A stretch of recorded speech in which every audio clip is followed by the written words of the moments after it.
दाऊद तांको भूल निमंते अनुताप करुछंती और ईश्वर को उद्देश्य रे यज्ञवेदी निर्माण करुछंती और बलि उत्सर्ग करुछंती। जो बलि को ईश्वर स्वर्गरु अग्नि प्रेरण करी ग्रहण कले। आमे एक कथा मध्य देखुचे ईश्वर दाऊद को मंदिर निर्माण करने निमंते अनुमति देले नाही, कि दाऊद को मंदिर निर्माण निमंते उपकरण संग्रह करने निमंते अनुमति देले। मधुर वाक्य चला पथे साजे दीप आमरी चरण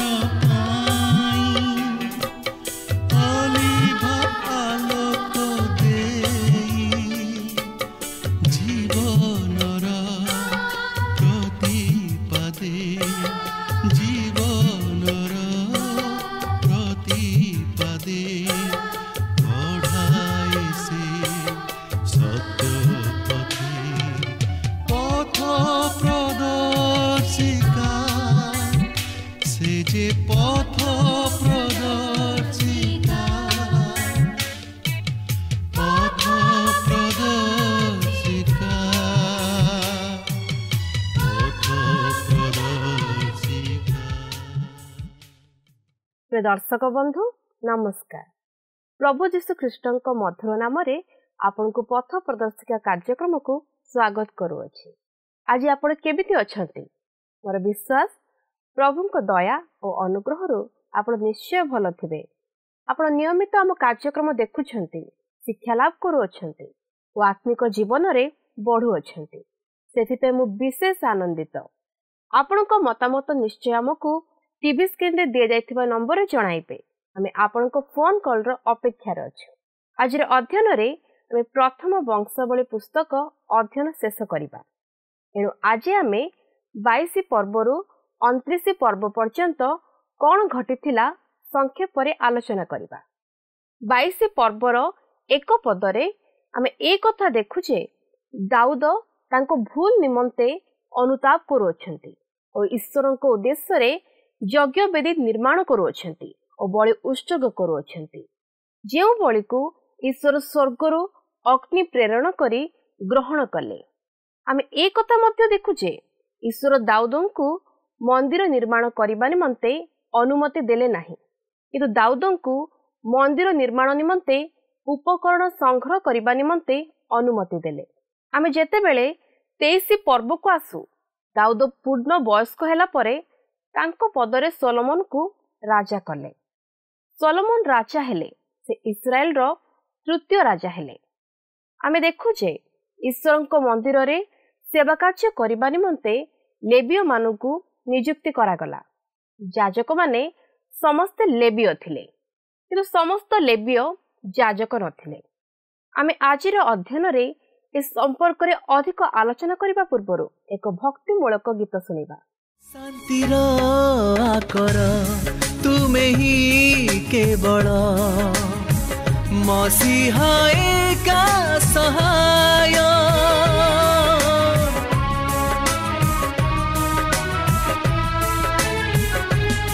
जीवन पथरे प्रतिटी क्षणरे होइछ आश्रय ए सारा जगते तुम बिना साते यही नहीं आपणार ए सारा जगते तुम बिना साते यही नहीं आपणार महिमा प्रशंसा स्तुति आराधना महिमा प्रशंसा स्तुति आराधना जुगे जुगे तुमरा प्रति कंठे झरू तुम पाई प्रभु धन्यवाद हृदयर महिमा प्रशंसा स्तुति आराधना महिमा प्रशंसा स्तुति आराधना। आसନ୍ତୁ वर्तमान आम प्रभुंकर वाक्य मध्यक जावा। आज आम प्रथम वंशावली 22 पर्वरु आरंभ करी 29 पर्व पर्यंत अध्ययन करने को जावा। तेबे मु आपन को कही रखे जे आम माने एई समस्त अंश मध्यरु प्रत्येकटी पद को अध्ययन करी आलोचना करने जावा नहीं, मात्र केतक मुख्य विषय उपर आम माने टिके दृष्टि देवा, जद्वारा कि आम माने प्रभुंकर वाक्य मध्यरु आत्मिक शिक्षा मान लाभ करि परिबा। तेबे यही प्रथम वंशावली 22 पर्वरु आरंभ करी 29 पर्व पर्यंत आमे मंदिर निर्माण करने निमंते दाऊदंकर प्रस्तुति और आयोजन को लक्ष्य करने को पारिबा। जो मंदिर को निर्माण करने निमंते ईश्वर ताहांको अनुमति दियंती नाही, कारण से युद्ध रे विस्तर रक्तपात करथिले। मात्र से जाउना काहेकि दाऊद मंदिर निर्माण निमंते समस्त द्रव्यादि और उपकरण मान ताहांकर मृत्यु पूर्व आयोजन करथिले, जेपरि ताहांकर पुत्र सलोमन सदाप्रभुଙ୍କ उद्देश्य जो मंदिरटे निर्माण करिवे ताहा जेपरि कीर्ति और गौरववर्धक हेबो। कारण यह ही थिला ईश्वरंकर अभिमत, जेपरि सलोमन ईश्वरंक निमंते एक मंदिर निर्माण करंती। 22 पर्वर प्रथम 2 पदरे एहिपरि लेखा अछि, सेतेबेले दाऊद कहिले, एही गृह सदाप्रभु परमेश्वरंकर ओ एही होमबलिर बेदी इस्राएलर। अनंतर दाऊद इस्राएल देशस्थ विदेशी मानक एकत्र करने को आज्ञा देले। पुणी परमेश्वर को गृह निर्माण करने खोदित प्रस्तर प्रस्तुत करने को राजमिस्त्री मानक नियुक्त कले। सेही अर्णनंद शस्यमर्दन स्थान रे मंदिर निर्माण करने निमंते दाऊद एकांत दृढ़ परिकर। यापर 3 ରୁ 5 पद मध्य एहिपरि लेखा अछि, आउ दाऊद द्वार कबाटर कंटा निमंते और कब्जा निमंते बिस्तर लुहा और अपरिमित बिस्तर पितल प्रस्तुत कले, आउ असंख्य एरस काष्ठ प्रस्तुत कले। कारण सिदोनिय और सोरिय लोक माने दाऊदक निकट को बिस्तर एरस काष्ठ आनिले। आउ दाऊद कहिले, मो पुत्र सलोमन अल्प वयस्क और कोमल। पुणी सदाप्रभुक निमंते जो गृह निर्माण करा जिवो ताहा कीर्ति और गौरव हेतु समग्र देश में अतिशय प्रतापान्वित हेबो, एतु मु तहि पाई आयोजन करिबि। एहीपरि दाऊद आपणा मृत्यु पूर्वे विस्तर रूपे आयोजन कले। एही सिदोनिय माने वास्तव में सिदोनर अधिवासी थिले। एपरिक आमे देखिछु सोर और सिदोनर राजा हिरम जे कि मंदिर निर्माण निमंते प्रस्तर और काष्ठ जोगाइले। तेबे ईश्वर दृष्टिकोण नहीं लक्ष्य कले दाऊद से मंदिर निमंते विस्तर आयोजन करथिले, कारण से जानिथिले जे सलोमन जणे युवक थिले और अनभिज्ञ थिले, किंतु ईश्वर मंदिर सौंदर्यवर्धक हेबा आवश्यक। तेणुकरी से तय निमंते ताहांकर मृत्यु पूर्व समस्त विषयर आयोजन करथिले, जेपरि ताहांक पुत्र सलोमन ताहांकर मनस्कामना को पूर्ण करि परिबो। तेणु प्रकृत रे एहा सलोमन को मंदिर कुहा न जाई दाऊदंक मंदिर कुहा जिबा उचित थिला। 6 ରୁ 8 पद मध्य लेखा अछि, अनंतर दाऊद आपणा पुत्र सलोमन को डकाई सदाप्रभु इस्राएलर परमेश्वर निमंते गृह निर्माण करने को आज्ञा देले।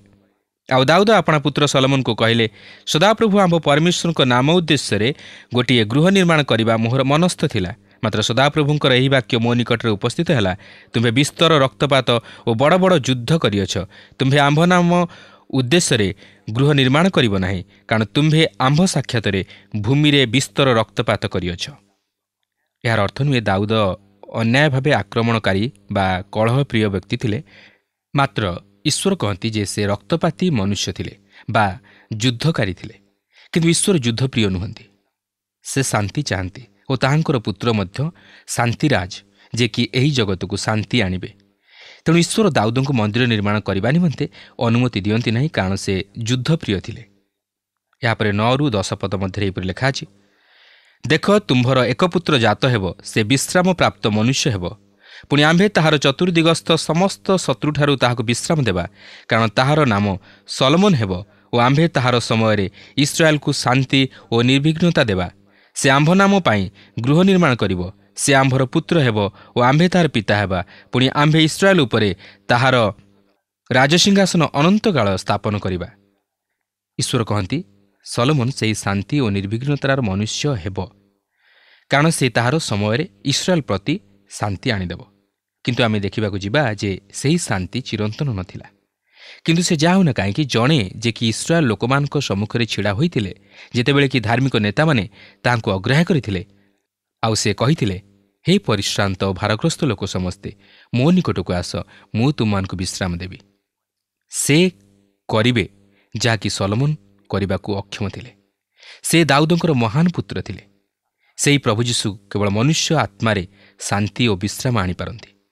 ଈଶ୍ୱର ଦୟାବାନ, ଯେହେତୁ ତାହାଙ୍କ ପୁତ୍ର ଆମମାନଙ୍କ ନିମନ୍ତେ ମୃତ୍ୟୁବରଣ କରିଅଛନ୍ତି। ଆଜି କ'ଣ ଆମେ ତାହାଙ୍କଠାରେ ବିଶ୍ୱାସ କରି ତାହାଙ୍କୁ ହୃଦୟରେ ଗ୍ରହଣ କରିବା ନାହିଁ? ସେ ଯଦି ଆମ ହୃଦୟରେ ସ୍ଥାନ ପାଆନ୍ତି, ତାହେଲେ ଆମ୍ଭେମାନେ ଆମମାନଙ୍କ ଆତ୍ମାରେ ଶାନ୍ତି ଓ ବିଶ୍ରାମ ପାଇପାରିବା। 10 ପଦରେ ଲେଖା ଅଛି, ସେ ଆମ୍ଭ ନାମ ପାଇଁ ଗୃହ ନିର୍ମାଣ କରିବ, ସେ ଆମ୍ଭର ପୁତ୍ର ହେବ ଓ ଆମ୍ଭେ ତାହାର ପିତା ହେବା। ପୁଣି ଆମ୍ଭେ ଇସ୍ରାଏଲ ଉପରେ ତାହାର ରାଜସିଂହାସନ ଅନନ୍ତକାଳ ସ୍ଥାପନ କରିବା। ବାସ୍ତବରେ ପ୍ରଭୁ ଯୀଶୁଖ୍ରୀଷ୍ଟ ଏହି ପ୍ରତିଜ୍ଞାର ଶେଷ ସଫଳତା, ଯାହାକି ଆମେ ଦେଖିସାରିଅଛୁ। ଯଦିଓ ଏହା ସଲୋମନଙ୍କ ପ୍ରତି ଉଦ୍ଦିଷ୍ଟ ଥିଲା, ମାତ୍ର ବାସ୍ତବରେ ଏହା ପ୍ରଭୁ ଯୀଶୁଖ୍ରୀଷ୍ଟଙ୍କ ଜୀବନରେ ସଫଳ ହେଲା। ଏହି ପ୍ରତିଜ୍ଞାର ସଫଳତା ହେଉଛନ୍ତି ପ୍ରଭୁ ଯୀଶୁଖ୍ରୀଷ୍ଟ। ଏହାପରେ 11-16 ପଦରେ ଆମେ ଦେଖୁ ଯେ ଦାଉଦ ସଲୋମନକୁ ଅନେକ ପରାମର୍ଶ ଦେଇ ତାହାଙ୍କୁ ଉତ୍ସାହିତ କରୁଅଛନ୍ତି, କାରଣ ସେ ଜାଣନ୍ତି ସଲୋମନ ଜଣେ ଯୁବକ ଓ ତାଙ୍କର ଅଭିଜ୍ଞତା କମ୍। ତେଣୁକରି ସେ ତାହାଙ୍କୁ ଶିକ୍ଷା ଦେଇ ଶକ୍ତିଯୁକ୍ତ କରାନ୍ତି, ଯେପରି ସେ ତାଙ୍କର ମନୋବାଞ୍ଛାକୁ ସଫଳ କରିବାକୁ ପାରନ୍ତି। ଆମେ ଜାଣି ରଖିବା ଉଚିତ ଯେ ଈଶ୍ୱରଙ୍କ ନିକଟରେ ମୁଖାପେକ୍ଷା ନାହିଁ ଓ ସେ ଚାହାନ୍ତି ତାହାଙ୍କର ସେବକମାନଙ୍କର ବା ଉପାସକମାନଙ୍କର ହସ୍ତ ଯେପରି ସୂଚି ରହେ ଓ ସେମାନଙ୍କର ହୃଦୟ ପାପରୁ ଦୂରରେ ରହେ। ଦାଉଦ ଯଦିଓ ଈଶ୍ୱରଙ୍କ ଉଦ୍ଦେଶ୍ୟରେ ମନ୍ଦିର ନିର୍ମାଣ କରିବାକୁ ଚାହିଁଥିଲେ, ମାତ୍ର ଈଶ୍ୱର ତାହା ଚାହିଁନଥିଲେ, ଯେହେତୁ ସେ ଅନେକଙ୍କ ରକ୍ତପାତ କରିଥିଲେ। କିନ୍ତୁ ଏହାର ଅର୍ଥ ନୁହେଁ ଯେ ସେ ଈଶ୍ୱରଙ୍କ ପରିତ୍ରାଣରୁ ବଞ୍ଚିତ ହୋଇଥିଲେ। ଈଶ୍ୱର ତାହାଙ୍କୁ କ୍ଷମା କରିଥିଲେ, କିନ୍ତୁ ତାହାଙ୍କ ପୁତ୍ର ସଲୋମନ ସେହି ମନ୍ଦିର ନିର୍ମାଣ କରିଥିଲେ। ଏହାପରେ 22 ପର୍ବର 17-19 ପଦରେ ଆମେ ଦେଖୁ ଯେ ଦାଉଦ ସଲୋମନଙ୍କର ସାହାଯ୍ୟ ନିମନ୍ତେ ଇସ୍ରାଏଲର ସମସ୍ତ ଅଧିପତିଙ୍କୁ ଆଜ୍ଞା ଦେଲେ ଓ ସେମାନଙ୍କୁ ସମସ୍ତ ଉପଦେଶ ପ୍ରଦାନ କଲେ। ଆସନ୍ତୁ ଏହାପରେ 23 ପର୍ବ ମଧ୍ୟକୁ ଯିବା। ଏହି 23 ପର୍ବର ମୁଖ୍ୟ ବିଷୟ ହେଉଛି ଲେବୀୟମାନେ ସେହି ମନ୍ଦିର ମଧ୍ୟରେ ସେବା କରିବା ନିମନ୍ତେ ଓ ଗୀତ ଗାଇବା ନିମନ୍ତେ ନିଯୁକ୍ତ ହେଲେ। 23 ପର୍ବର ପ୍ରଥମ 6 ପଦରେ ଏହିପରି ଲେଖା ଅଛି, ଅନନ୍ତର ଦାଉଦ ବୃଦ୍ଧ ଓ ପୂର୍ଣ୍ଣାୟୁ ହେଲେ ଓ ସେ ଆପଣା ପୁତ୍ର ସଲୋମନକୁ ଇସ୍ରାଏଲ ଉପରେ ରାଜା କଲେ। ଆଉ ସେ ଇସ୍ରାଏଲର ସମସ୍ତ ଅଧିପତିଙ୍କୁ ଓ ଯାଜକମାନଙ୍କୁ ଓ ଲେବୀୟମାନଙ୍କୁ ଏକତ୍ର କଲେ।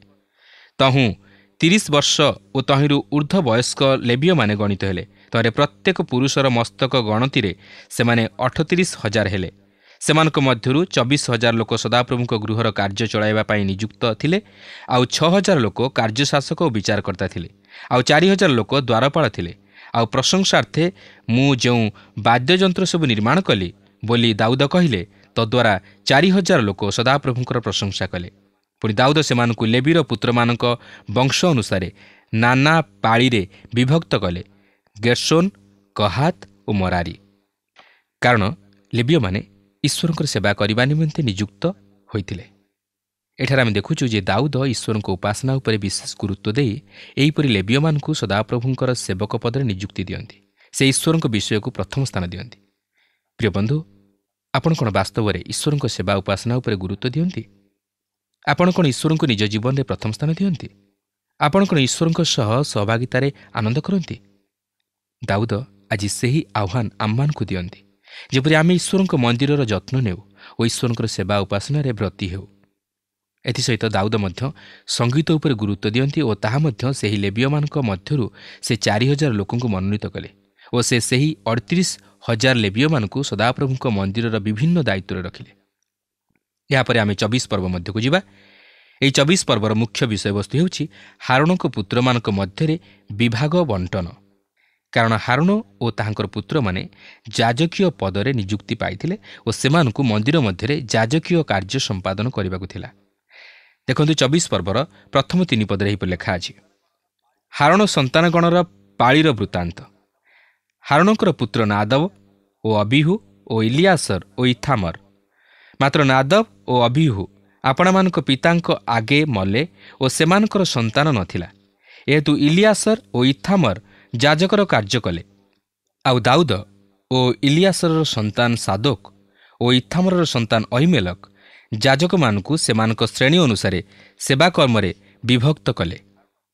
ହାରୋନଙ୍କର ସନ୍ତାନମାନେ ଯାଜକ ଥିଲେ ଓ ଏହି ବିଷୟ ଆମମାନଙ୍କୁ ସେହି ଅତୀତର ପ୍ରାନ୍ତର ଯାତ୍ରା ମଧ୍ୟକୁ ନେଇଯାଏ। ଲେବୀୟ ପୁସ୍ତକର 10 ପର୍ବରେ ନାଦବ ଓ ଅବିହୁଙ୍କର ପାପ ଓ ମୃତ୍ୟୁ ସମ୍ପର୍କରେ ପ୍ରକାଶ କରାଯାଇଅଛି, କିନ୍ତୁ ଏଠାରେ ଦାଉଦ କେବଳ ଇଲିଆସର ଓ ଇଥାମରକୁ ଯାଜକ ପଦରେ ନିଯୁକ୍ତି ଦିଅନ୍ତି। ବାସ୍ତବରେ ଦାଉଦ ଅତି ଚମତ୍କାର ଭାବରେ ସମସ୍ତ ବିଷୟର ଆୟୋଜନ କରିବା ସଙ୍ଗେ ସଙ୍ଗେ ଯାଜକମାନଙ୍କୁ ମଧ୍ୟ ନିଯୁକ୍ତି ଦେଲେ। ସେ କେବଳ ମନ୍ଦିର ନିର୍ମାଣ ନିମନ୍ତେ ଆବଶ୍ୟକ ଉପକରଣମାନ ପ୍ରସ୍ତୁତ କଲେ ନାହିଁ, ମାତ୍ର ଏଥିସହିତ ତହିଁର ସେବା କାର୍ଯ୍ୟ ପରିଚାଳନା ପ୍ରତି ଦୃଷ୍ଟି ଦେଇ ସେବାକାରୀମାନଙ୍କୁ ଓ ଯାଜକମାନଙ୍କୁ ନିଯୁକ୍ତି ଦେଲେ। ଏମାନେ 24ଟି ଦଳରେ ବିଭକ୍ତ ହୋଇ ପାଳି ଅନୁସାରେ କରୁଥିଲେ। ଏହାପରେ ଆମେ 25 ପର୍ବ ମଧ୍ୟକୁ ଯିବା। ଏହି 25 ପର୍ବରେ ଦାଉଦ ସଙ୍ଗୀତକାରମାନଙ୍କୁ ମଧ୍ୟ ସେହିପରି ଭାବରେ ନିଯୁକ୍ତି ଦେଲେ। 25 ପର୍ବର ପ୍ରଥମ ପଦରେ ଏହିପରି ଲେଖା ଅଛି, ଆହୁରି ଆସଫର ଓ ହେମନର ଓ ଜିଦୁଥୁନର ସନ୍ତାନଗଣ ମଧ୍ୟରୁ ଦାଉଦ ଓ ସେନାପତିମାନେ କେତେକଙ୍କୁ ବୀଣା, ନେବଲ ଓ କରତାଳ ଦ୍ୱାରା ଭବିଷ୍ୟତ ବାକ୍ୟ ପ୍ରଚାରର ସେବା କାର୍ଯ୍ୟ ନିମନ୍ତେ ପୃଥକ କଲେ। ପୁଣି ଆପଣା ଆପଣା ସେବାନୁସାରେ କର୍ମକାରୀମାନଙ୍କ ସଂଖ୍ୟା ଏହି ସମସ୍ତ ମନ୍ଦିର ନିର୍ମିତ ହେବା ପୂର୍ବରୁ ଆୟୋଜନ କରାଯାଇଥିଲା। ଦାଉଦ ସେହି ସମୟକୁ ଲକ୍ଷ୍ୟ କରି ଏହି ସମସ୍ତ ବିଷୟ ଆୟୋଜନ କରନ୍ତି, ଯେଉଁ ସମୟରେ କି ଜେରୁସାଲେମରେ ମନ୍ଦିର ନିର୍ମିତ ହେବାକୁ ଥିଲା ଓ ଜଗତ ପ୍ରତି ଏକ ସାକ୍ଷ୍ୟ ସ୍ୱରୂପ ହେବାକୁ ଥିଲା। ଗୀତ ସଂହିତା 68 ପର୍ବର 28-29 ପଦରେ ଦାଉଦ ଏହିପରି ପ୍ରକାଶ କରନ୍ତି, ତୁମ୍ଭ ପରମେଶ୍ୱର ତୁମ୍ଭ ବଳର ଆଜ୍ଞା କରିଅଛନ୍ତି। ହେ ପରମେଶ୍ୱର, ତୁମ୍ଭେ ଆମ୍ଭମାନଙ୍କ ନିମନ୍ତେ ଯାହା ସାଧନ କରିଅଛ ତାହା ସବଳ କର। ଜେରୁସାଲେମସ୍ଥ ତୁମ୍ଭ ମନ୍ଦିର ସକାଶୁ ରାଜଗଣ ତୁମ୍ଭ ନିକଟକୁ ଦର୍ଶନୀ ଆଣିବେ। ଦାଉଦ ଏହା ସେହି ସମୟର ଆଗମନକୁ ଅପେକ୍ଷା କରି ଏହି ବିଷୟ ପ୍ରକାଶ କରନ୍ତି, ଯେଉଁ ସମୟରେ କି ଜେରୁସାଲେମରେ ମନ୍ଦିର ସ୍ଥାପିତ ହେବାକୁ ଥିଲା ଓ ସମଗ୍ର ଜଗତରେ ସାକ୍ଷ୍ୟ ସ୍ୱରୂପ ହେବାକୁ ଥିଲା। ତେବେ ଏମାନେ ମଧ୍ୟ ପାଳି ଅନୁଯାୟୀ କରିବାକୁ ଥିଲା। ଏହାପରେ 26 ପର୍ବରେ ଆମେ ଦେଖୁ ଯେ କେବଳ ଯାଜକମାନେ ନୁହନ୍ତି, ମାତ୍ର ଅନ୍ୟମାନେ ମଧ୍ୟ ଥିଲେ, ଯେଉଁମାନେ କି ସେହି ମନ୍ଦିରକୁ ପରିଷ୍କାର କରିବାକୁ ଓ ଜଗି ରକ୍ଷା କରିବାକୁ ନିଯୁକ୍ତି ପାଇଥିଲେ। 26 ପର୍ବର ପ୍ରଥମ ପଦରେ ଲେଖା ଅଛି, ଦ୍ୱାରପାଳମାନଙ୍କ ପାଳି ପାଇଁ କୋରହୀୟମାନଙ୍କ ମଧ୍ୟରୁ ଆସଫ ବଂଶଜାତ କୋରିର ପୁତ୍ର ମସେଲିମିୟ ଥିଲା। ସେମାନେ ମଧ୍ୟ ସେହିପରି ଭାବରେ କାର୍ଯ୍ୟ କରିବା ନିମନ୍ତେ ନିଯୁକ୍ତି ପାଇଥିଲେ। କେବଳ ସେତିକି ନୁହେଁ, ସେହି ଗୃହକୁ ଜଗି ରକ୍ଷା କରିବା ନିମନ୍ତେ 24 ଘଣ୍ଟା ପାଇଁ ଜଗୁଆଳିମାନେ ନିଯୁକ୍ତି ପାଇଥିଲେ ଓ ସେମାନେ ମଧ୍ୟ ପାଳି ଅନୁସାରେ କରୁଥିଲେ। 26 ପର୍ବର 13 ପଦରେ ଲେଖା ଅଛି, ପୁଣି ସେମାନେ ସାନ ବଡ଼ ଆପଣା ପିତୃବଂଶାନୁସାରେ ପ୍ରତ୍ୟେକ ଦ୍ୱାର ପାଇଁ ଗୁଲିବାଣ୍ଟ କଲେ। ଏଥିରୁ ଜଣାଯାଏ ଯେ ପ୍ରତ୍ୟେକ ଦ୍ୱାର ଜଗୁଆଳିମାନଙ୍କ ଦ୍ୱାରା ଜଗି ରକ୍ଷା କରାଯାଉଥିଲା। କେବଳ ସେତିକି ନୁହେଁ, କୋଷାଧ୍ୟକ୍ଷମାନେ ମଧ୍ୟ ନିଯୁକ୍ତି ପାଇଥିଲେ, ଯେଉଁମାନେ କି ମନ୍ଦିରର ଅର୍ଥକୁ ଉପଯୁକ୍ତ ଭାବରେ ବ୍ୟୟ କରିବାର ଦାୟିତ୍ୱ ବହନ କରିଥିଲେ। ସେହି 26 ପର୍ବର 20 ପଦରେ ଲେଖା ଅଛି, ପୁଣି ଲେବୀୟମାନଙ୍କ ମଧ୍ୟରୁ ଅହିୟ ପରମେଶ୍ୱରଙ୍କ ଗୃହର କୋଷାଧ୍ୟକ୍ଷ ଓ ପବିତ୍ରୀକୃତ ସକଳ ବସ୍ତୁର କୋଷାଧ୍ୟକ୍ଷ ଥିଲା। ଏହାପରେ 27 ପର୍ବରେ ଆମେ ଦେଖୁ ଯେ କାର୍ଯ୍ୟଶାସକ ଓ ବିଚାରକର୍ତ୍ତାମାନେ ନିଯୁକ୍ତି ପାଇଥିଲେ। ଏମାନେ ମଧ୍ୟ ସେହି ଲେବୀୟମାନଙ୍କ ମଧ୍ୟରୁ ମନୋନୀତ ହେବାକୁ ଥିଲା। ଏହା ହିଁ ଥିଲା ଈଶ୍ୱରଙ୍କ ପ୍ରକୃତ ଉଦ୍ଦେଶ୍ୟ, ଯେପରି ଲେବୀୟମାନେ ତାହାଙ୍କ ସହିତ ରାଜତ୍ୱ କରନ୍ତି ଓ ଏକ ଈଶ୍ୱର କୈନ୍ଦ୍ରିକ ରାଜ୍ୟ ଗଢ଼ନ୍ତି। 27 ପର୍ବରେ ଆମେ ଦେଖୁ ଯେ ସହସ୍ରପତିମାନେ, ଶତପତିମାନେ ଓ କାର୍ଯ୍ୟଶାସକମାନେ ନିଯୁକ୍ତି ପାଇଥିଲେ ଓ ସେମାନେ ମଧ୍ୟ ଆପଣା ଆପଣାର ପାଳି ଅନୁଯାୟୀ ପ୍ରତ୍ୟେକ ମାସରେ କାର୍ଯ୍ୟ ସମ୍ପାଦନ କରୁଥିଲେ। ଏହାପରେ 27 ପର୍ବର ଶେଷାଂଶରେ କେତେକ କାର୍ଯ୍ୟଶାସକମାନଙ୍କର ଏକ ତାଲିକା ଦିଆଯାଇଅଛି, ଯେଉଁମାନେ କି ରାଜା ଦାଉଦଙ୍କ ବ୍ୟକ୍ତିଗତ ସମ୍ପତ୍ତିର ଦାୟିତ୍ୱରେ ରହିଥିଲେ। ଏହାପରେ ପ୍ରଥମ ବଂଶାବଳୀର ଶେଷ 2 ପର୍ବରେ ଅର୍ଥାତ୍ 28 ଓ 29 ପର୍ବରେ ଦାଉଦଙ୍କର ଶେଷ ସମ୍ବାଦ ପ୍ରକାଶ କରାଯାଇଅଛି। ଦାଉଦ ଇସ୍ରାଏଲର ସମସ୍ତ ନେତାମାନଙ୍କୁ ଡାକି ଏକତ୍ର କରନ୍ତି। ଏହା ଏକ ବିଶେଷ ଗୁରୁତ୍ୱପୂର୍ଣ୍ଣ ସଭା, ଯାହାକି ତାହାଙ୍କର ଜୀବନର ଅନ୍ତିମ ସମୟରେ ଅନୁଷ୍ଠିତ ହୋଇଥିଲା। ସେ ଇସ୍ରାଏଲକୁ ସମ୍ବାଦ ଦିଅନ୍ତି ଓ ସଲୋମନଙ୍କୁ ମଧ୍ୟ ସମ୍ବାଦ ଦିଅନ୍ତି, ଯାହାକି ସମଗ୍ର ଇସ୍ରାଏଲ ଜାତି ଶୁଣିବେ। ଦାଉଦଙ୍କର ଏହା ଏକ ବୁଦ୍ଧିମାନର କାର୍ଯ୍ୟ ଥିଲା। 28 ପର୍ବର ପ୍ରଥମ ପଦରେ ଲେଖା ଅଛି, ଅନନ୍ତର ଦାଉଦ ଇସ୍ରାଏଲର ସମଗ୍ର ଅଧିପତିଙ୍କି, ବଂଶାଧିପତିଗଣକୁ ଓ ପାଳିକ୍ରମେ ରାଜାଙ୍କର ସେବାକାରୀ ଦଳର ଅଧ୍ୟକ୍ଷମାନଙ୍କୁ, ପୁଣି ସହସ୍ରପତି ଓ ଶତପତିମାନଙ୍କୁ, ଆଉ ରାଜାଙ୍କର ଓ ରାଜପୁତ୍ରମାନଙ୍କର ସକଳ ସମ୍ପତ୍ତି ଓ ଅଧିକାରର ଅଧ୍ୟକ୍ଷମାନଙ୍କୁ ଓ ନପୁଂସକ ଗଣକୁ ଓ ବୀରମାନଙ୍କୁ ଓ ମହାବିକ୍ରମଶାଳୀ ଲୋକଙ୍କୁ ଜେରୁସାଲେମରେ ଏକତ୍ର କଲେ। ଏହି ଲୋକମାନେ ଇସ୍ରାଏଲ ମଧ୍ୟରେ ନେତୃତ୍ୱ ନେଇଥିଲେ। ଏହାପରେ ସେମାନଙ୍କ ପ୍ରତି ଦାଉଦଙ୍କର ସମ୍ବାଦ ଏହିପରି ଥିଲା। ଦେଖନ୍ତୁ 28 ପର୍ବର 2 ପଦରୁ 10 ପଦ ମଧ୍ୟରେ ଏହିପରି ଲେଖା ଅଛି, ତହୁଁ ଦାଉଦ ରାଜା ଆପଣା ପାଦରେ ଠିଆ ହୋଇ କହିଲେ, ହେ ମୋହର ଭ୍ରାତୃଗଣ, ମୋହର ଲୋକମାନେ, ମୋହର କଥା ଶୁଣ। ସଦାପ୍ରଭୁଙ୍କ ନିୟମ ସିନ୍ଧୁକ ନିମନ୍ତେ ଓ ଆମମାନଙ୍କ ପରମେଶ୍ୱରଙ୍କ ପାଦପୀଠ ନିମନ୍ତେ ଏକ ବିଶ୍ରାମର ଗୃହ ନିର୍ମାଣ କରିବା ମୋହର ମନସ୍ଥ ଥିଲା ଓ ମୁଁ ନିର୍ମାଣାର୍ଥେ ଆୟୋଜନ କରିଥିଲି। ମାତ୍ର ପରମେଶ୍ୱର ମୋତେ କହିଲେ, ତୁମ୍ଭେ ଆମ୍ଭ ନାମ ଉଦ୍ଦେଶ୍ୟରେ ଗୃହ ନିର୍ମାଣ କରିବ ନାହିଁ, କାରଣ ତୁମ୍ଭେ ଯୁଦ୍ଧକାରୀ ଓ ରକ୍ତପାତ କରିଅଛ। ଯାହା ହେଉ ସଦାପ୍ରଭୁ ଇସ୍ରାଏଲର ପରମେଶ୍ୱର ମୋହର ସମୁଦାୟ ପିତୃବଂଶ ମଧ୍ୟରୁ ମୋତେ ଇସ୍ରାଏଲ ଉପରେ ନିତ୍ୟ ରାଜା ହେବା ପାଇଁ ମନୋନୀତ କରିଅଛନ୍ତି, କାରଣ ସେ ଅଗ୍ରଣୀ ହେବା ପାଇଁ ଜିହୁଦାକୁ ଓ ଜିହୁଦା ବଂଶ ମଧ୍ୟରୁ ମୋ ପିତୃବଂଶକୁ ମନୋନୀତ କରିଅଛନ୍ତି। ସେ ମୋ ପିତାଙ୍କ ପୁତ୍ରଗଣ ମଧ୍ୟରୁ ମୋତେ ସମୁଦାୟ ଇସ୍ରାଏଲ ଉପରେ ରାଜା କରିବା ପାଇଁ ମୋଠାରେ ସନ୍ତୁଷ୍ଟ ହେଲେ। ସଦାପ୍ରଭୁ ମୋତେ ଅନେକ ପୁତ୍ର ଦେଇଅଛନ୍ତି, ମାତ୍ର ମୋହର ସବୁ ପୁତ୍ର ମଧ୍ୟରୁ ଇସ୍ରାଏଲ ଉପରେ ସଦାପ୍ରଭୁଙ୍କ ରାଜ୍ୟର ସିଂହାସନରେ ବସିବା ପାଇଁ ସେ ମୋ ପୁତ୍ର ସଲୋମନକୁ ମନୋନୀତ କରିଅଛନ୍ତି। ଆଉ ସେ ମୋତେ କହିଅଛନ୍ତି, ତୁମ ପୁତ୍ର ସଲୋମନ ଆମ୍ଭର ଗୃହ ଓ ଆମ୍ଭର ପ୍ରାଙ୍ଗଣ ସବୁ ନିର୍ମାଣ କରିବ, କାରଣ ଆମ୍ଭେ ତାହାକୁ ଆମ୍ଭର ପୁତ୍ର ହେବା ପାଇଁ ମନୋନୀତ କରିଅଛୁ ଓ ଆମ୍ଭେ ତାହାର ପିତା ହେବା। ଆଉ ଆଜିର ନ୍ୟାୟ, ଯେବେ ସେ ଆମ୍ଭର ଆଜ୍ଞା ଓ ଶାସନ ସବୁ ପାଳନ କରିବାକୁ ହୃଷ୍ଟଚିତ ହେବ, ତେବେ ଆମ୍ଭେ ତାହାର ରାଜ୍ୟ ଚିରକାଳ ସ୍ଥିର କରିବା। ଯେହେତୁ ଏବେ ସଦାପ୍ରଭୁଙ୍କ ସମାଜ ଓ ସମଗ୍ର ଇସ୍ରାଏଲ ସାକ୍ଷାତରେ ଓ ଆମମାନଙ୍କ ପରମେଶ୍ୱରଙ୍କ କର୍ଣ୍ଣଗୋଚରରେ ସଦାପ୍ରଭୁ ତୁମମାନଙ୍କ ପରମେଶ୍ୱରଙ୍କ ସକଳ ଆଜ୍ଞା ମନୋଯୋଗ କରି ଅନ୍ୱେଷଣ କର, ତାହେଲେ ତୁମେମାନେ ଏହି ଉତ୍ତମ ଦେଶ ଅଧିକାର କରିବ ଓ ତୁମମାନଙ୍କ ଉତ୍ତାରେ ଚିରକାଳ ତୁମମାନଙ୍କ ସନ୍ତାନଗଣର ଅଧିକାରାର୍ଥେ ତାହା ଛାଡ଼ି କରିଯିବ। ଆଉ ହେ ମୋର ପୁତ୍ର ସଲୋମନ, ତୁମ୍ଭେ ଆପଣା ପିତାର ପରମେଶ୍ୱରଙ୍କୁ ଜ୍ଞାତ ହୁଅ ଓ ସିଦ୍ଧ ଅନ୍ତଃକରଣରେ ଓ ଇଚ୍ଛୁକ ମନରେ ତାହାଙ୍କର ସେବା କର, କାରଣ ସଦାପ୍ରଭୁ ସମସ୍ତ ଅନ୍ତଃକରଣ ଅନୁସନ୍ଧାନ କରନ୍ତି ଓ ଚିନ୍ତାର ସକଳ କଳ୍ପନା ବୁଝନ୍ତି। ଯେବେ ତୁମ୍ଭେ ତାହାଙ୍କର ଅନ୍ୱେଷଣ କରିବ, ତେବେ ତୁମ୍ଭେ ତାହାଙ୍କର ଉଦ୍ଦେଶ୍ୟ ପାଇବ, ମାତ୍ର ଯେବେ ତୁମେ ତାହାଙ୍କୁ ତ୍ୟାଗ କରିବ, ତେବେ ସେ ତୁମକୁ ଚିରକାଳ ଦୂର କରିବେ। ଏବେ ସାବଧାନ ହୁଅ, କାରଣ ପବିତ୍ର ଆବାସ ନିମନ୍ତେ ଗୋଟିଏ ଗୃହ ନିର୍ମାଣ କରିବାକୁ ସଦାପ୍ରଭୁ ତୁମକୁ ମନୋନୀତ କରିଅଛନ୍ତି। ବଳବାନ ହୁଅ ଓ ତାହା କର। ଏହାପରେ 28 ପର୍ବର 11-13 ପଦରେ ଆମେ ଦେଖୁଛୁ ଯେ ମୋଶାଙ୍କୁ ଯେପରି ସମାଗମ ତମ୍ବୁର ନକ୍ସା ପ୍ରଦତ୍ତ ହୋଇଥିଲା, ସେହିପରି ଦାଉଦଙ୍କୁ ମଧ୍ୟ ମନ୍ଦିରର ନକ୍ସା ପ୍ରଦତ୍ତ ହୋଇଥିଲା, କିନ୍ତୁ ସଲୋମନକୁ ନୁହେଁ। ମାତ୍ର ଦାଉଦ ସେହି ସମସ୍ତ ନକ୍ସା ସଲୋମନକୁ ଦେଲେ ଓ ସେ ମନ୍ଦିରର ସେବା କାର୍ଯ୍ୟ ନିମନ୍ତେ ସମସ୍ତ ସୁନା ରୂପା ତୈଳି କରିଦେଲେ, ଯେଉଁ ସମସ୍ତରେ ମନ୍ଦିରର ଉପକରଣମାନ ନିର୍ମିତ ହେବାକୁ ଥିଲା। ଏହି ସମସ୍ତ ଈଶ୍ୱରଙ୍କୁ ଗୌରବ ଦେବା ନିମନ୍ତେ ଦାଉଦ କଲେ।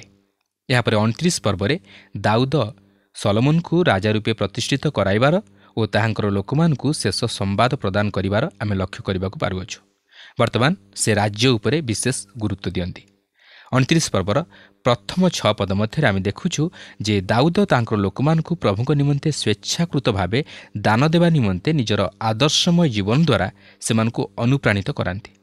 ଏହାପରେ 7 ପଦରୁ 9 ପଦ ମଧ୍ୟରେ ଆମେ ଦେଖୁଛୁ ଯେ ଲୋକମାନେ ମଧ୍ୟ ତାହାଙ୍କର ଆଦର୍ଶକୁ ଓ ଉପଦେଶକୁ ଗ୍ରହଣ କରି ସ୍ୱେଚ୍ଛାକୃତ ଭାବେ ଈଶ୍ୱରଙ୍କ ନିମନ୍ତେ ଦାନ ଦେଲେ ଓ ଦାଉଦ ମଧ୍ୟ ତାହା ଦେଖି ଅତିଶୟ ଆନନ୍ଦିତ ହେଲେ। ଏହାପରେ 11-16 ପଦ ମଧ୍ୟରେ ଦେଖୁ ଯେ ଦାଉଦ ସଦାପ୍ରଭୁଙ୍କ ନିକଟରେ ପ୍ରାର୍ଥନା କରନ୍ତି।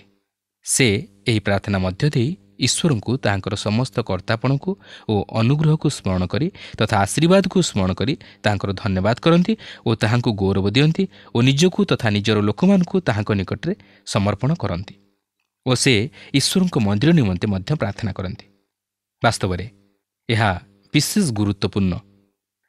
ଆମେ ଈଶ୍ୱରଙ୍କର ଧନ୍ୟବାଦ ଓ ପ୍ରଶଂସା କରିବା ସଙ୍ଗେ ସଙ୍ଗେ ତାହାଙ୍କ ରାଜ୍ୟର ଅଭିବୃଦ୍ଧି ନିମନ୍ତେ ଓ ତାହାଙ୍କର ମଣ୍ଡଳୀ ନିମନ୍ତେ ପ୍ରାର୍ଥନା କରିବା ଉଚିତ। ଏହାପରେ 29 ପର୍ବର 22-23 ପଦ ମଧ୍ୟରେ ଆମେ ଦେଖୁ ଯେ ଲୋକମାନେ ଈଶ୍ୱରଙ୍କ ନିକଟରେ ବଳିଦାନ ଉତ୍ସର୍ଗ କରିବା ସହିତ ସଲୋମନକୁ ରାଜା ରୂପେ ପ୍ରତିଷ୍ଠିତ କଲେ। ସଲୋମନଙ୍କ ପଛରେ ରାଜ୍ୟ ସଂଗଠିତ ହୋଇ ରହିଥିଲା ଓ ସେ ତାହାଙ୍କର ରାଜକୀୟ ଅଧିକାର ଦାଉଦଙ୍କର ମୃତ୍ୟୁ ପୂର୍ବରୁ ପ୍ରୟୋଗ କଲେ। ଏହାପରେ 29 ପର୍ବର 26-28 ପଦରେ ଆମେ ଦେଖୁ ଯେ ରାଜା ଦାଉଦ ମୃତ୍ୟୁବରଣ କଲେ।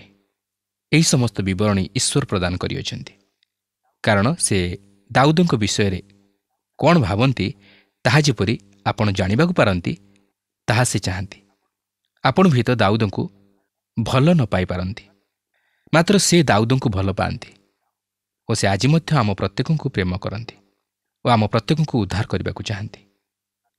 ମାତ୍ର ସେ ଚାହାନ୍ତି ଆପଣଙ୍କର ସ୍ୱୀକାରୋକ୍ତି। ସେ ଚାହାନ୍ତି ଆପଣ ଯେପରି ଅନୁତାପ କରି ପ୍ରଭୁ ଯୀଶୁ ଖ୍ରୀଷ୍ଟଙ୍କଠାରେ ବିଶ୍ୱାସ କରନ୍ତି ଓ ତାହାଙ୍କୁ ନିଜ ଜୀବନରେ ପ୍ରଥମ ସ୍ଥାନ ଦିଅନ୍ତି ଓ ତାହାଙ୍କର ସେବାରେ ଉଦ୍ଯୋଗୀ ହୁଅନ୍ତି। ଏହିଠାରେ ଆମେ ପ୍ରଥମ ବଂଶାବଳୀ ପୁସ୍ତକଟିକୁ ଅଧ୍ୟୟନ କରି ସମାପ୍ତ କଲୁ। ମାତ୍ର ମୋର ଅନୁରୋଧ, ଆମେ ଏହି ବାକ୍ୟ ମଧ୍ୟ ଦେଇ ନିଜ ନିଜ ଜୀବନକୁ ସମୀକ୍ଷା କରିବା ଯେ ଆଜି ମୁଁ କ'ଣ ଈଶ୍ୱରଙ୍କର ମହତ୍ ଅଭିମତକୁ ସଫଳ କରିପାରିଛି କି? ତେଣୁ ଆସୁ, ଯେପରି ଆମେ ଈଶ୍ୱରଙ୍କର ମହତ୍ ଅଭିମତକୁ ସଫଳ କରିବା ପାଇଁ ସମର୍ଥ ହୋଇପାରୁ, ସେଥିପାଇଁ ସବୁ ଅବସ୍ଥାରେ, ସବୁ ସମୟରେ, ସବୁ ପରିସ୍ଥିତିରେ ଏକ ସତର୍କତାର ଜୀବନଯାପନ କରିବା ପାଇଁ ଚେଷ୍ଟା କରୁ। ଆମେ ଜାଣୁ ଈଶ୍ୱର ହେଉଛନ୍ତି ଆମମାନଙ୍କର ଅନୁଗ୍ରହକାରୀ ଈଶ୍ୱର, ସେ ଆମମାନଙ୍କର ଶାନ୍ତିଦାତା ଈଶ୍ୱର।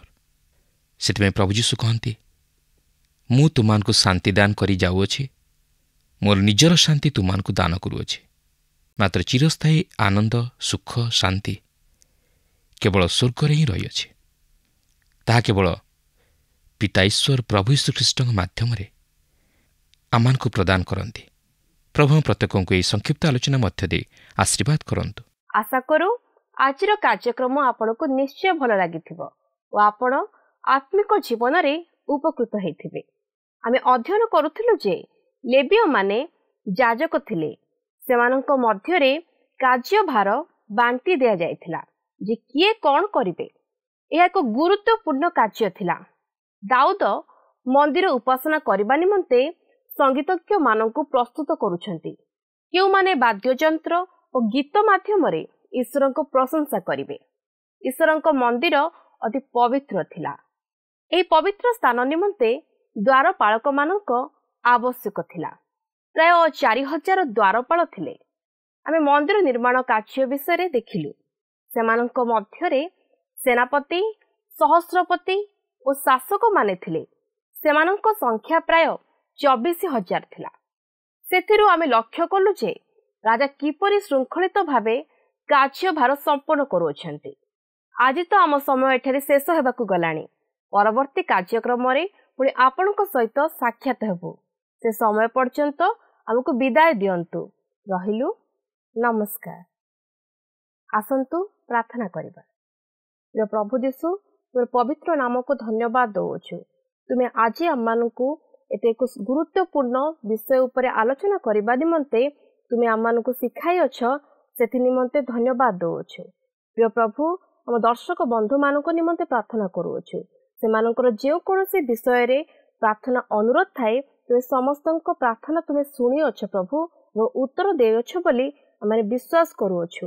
ଯେଉଁ ବିଷୟରେ ଆମେମାନେ ଆଜି ଶିକ୍ଷା କଲୁ ପ୍ରଭୁ, ଯେଭଳି ଭାବରେ ନିଜକୁ ପ୍ରଭୁ ପ୍ରସ୍ତୁତ ଭାବରେ ଜୀବନ କାଟିପାରିବୁ ଏବଂ ତୁମର ଇଚ୍ଛା ଅନୁସାରେ ତୁମେ ସେହି ପ୍ରକାର ପ୍ରଭୁ କାର୍ଯ୍ୟ ସାଧନ କରିବ, ସେଥି ନିମନ୍ତେ ପ୍ରସ୍ତୁତ ଭାବରେ ଜୀବନ କାଟିବୁ। ପ୍ରଭୁ ଯୀଶୁଙ୍କ ନାମରେ ମାଗୁଅଛି, ଆମେନ୍। ଗତ ପ୍ରଶ୍ନର ଉତ୍ତର ହେଲା ବି ଦାଉଦ।